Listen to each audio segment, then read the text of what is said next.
How far would you go to gain a mental edge or lose an addiction? Would you strap electrodes to your scalp? It's the hottest new answer to what ails you, whether your problem is poor concentration or chain smoking. How does it work? And is it too good to be true? Here's ABC's Neil Karlinski.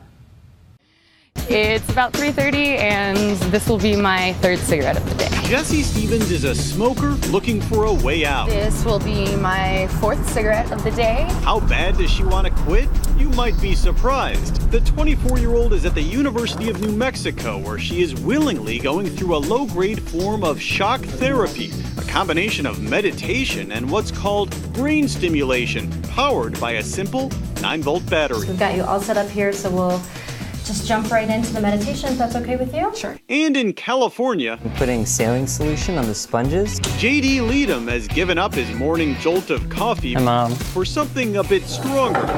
Leadham's morning boost almost sounds like he's jump-starting a car. He takes an actual jolt of electricity straight to his brain.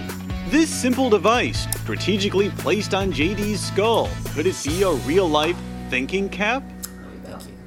I definitely think it's effective. I've stopped drinking coffee altogether. I used to drink 2, 3, 4 cups a day, and now just doing one short tDCS session in the morning is enough to carry me throughout the entire day. It's called tDCS, transcranial direct current stimulation. Its users believe it can help sharpen focus and improve memory, coordination, and learning.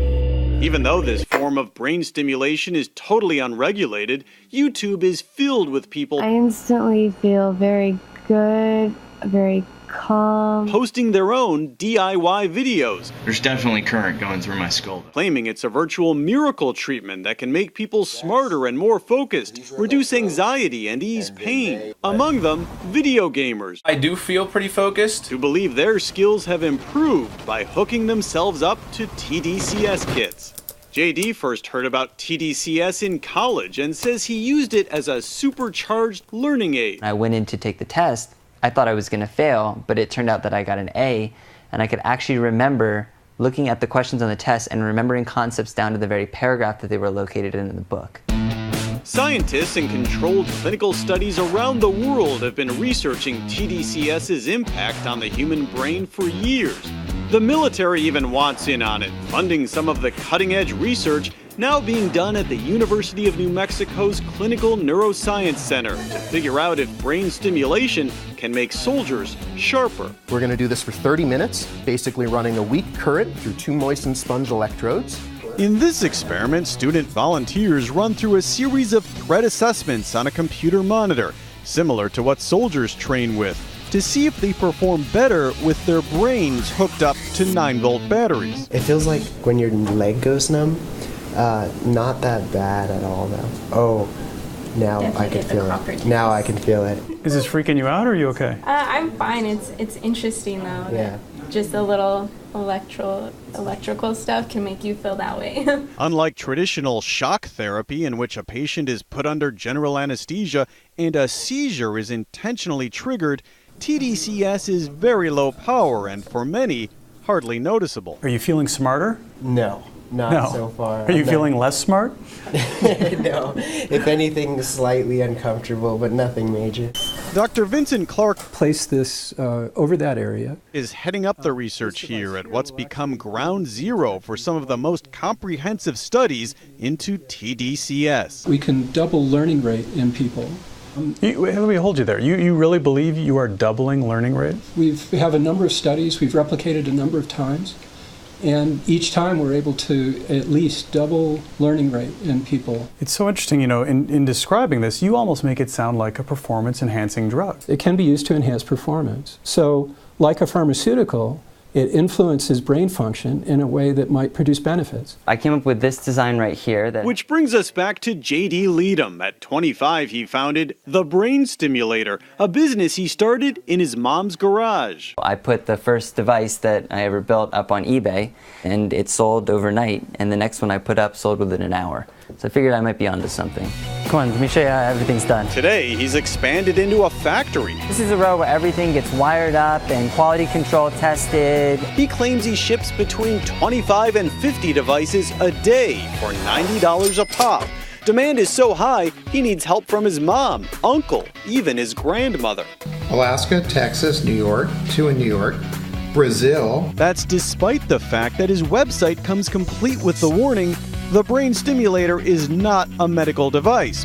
And the results are from our findings and may be incomplete and/or completely wrong. Do not view this data as absolute facts. He says he isn't worried about being called a modern-day snake oil salesman and believes the market for brain stimulation is only growing. Probably a good 20 orders here. It could turn into something like in the wearables market, where it's common to see people walking around with these devices on their head.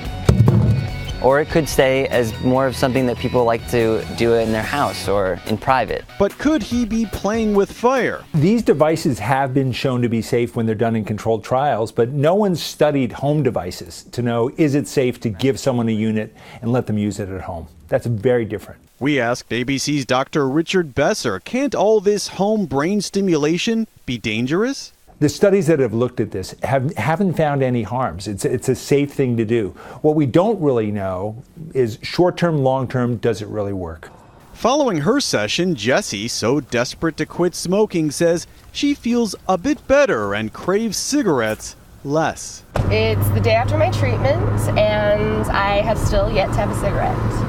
But is it the brain stimulation? She thinks her results might just be from the meditation, not what came out of that battery. But you're a skeptic. I am a skeptic. I am definitely a skeptic. She's not alone. You know, I have to be a skeptic and wonder, well, if it's so great, why isn't everyone doing it? Why isn't there more research being done? Why is it just, a lab in New Mexico that has this secret?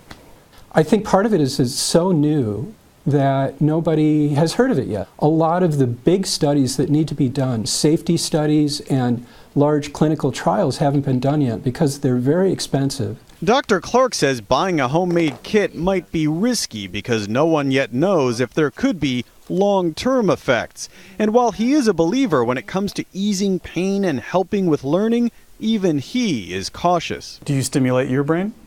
I have in the past, but I don't typically. I don't need it. I don't drink coffee either. I don't feel like I need it, I'm Neil Karlinski for Nightline in Albuquerque, New Mexico.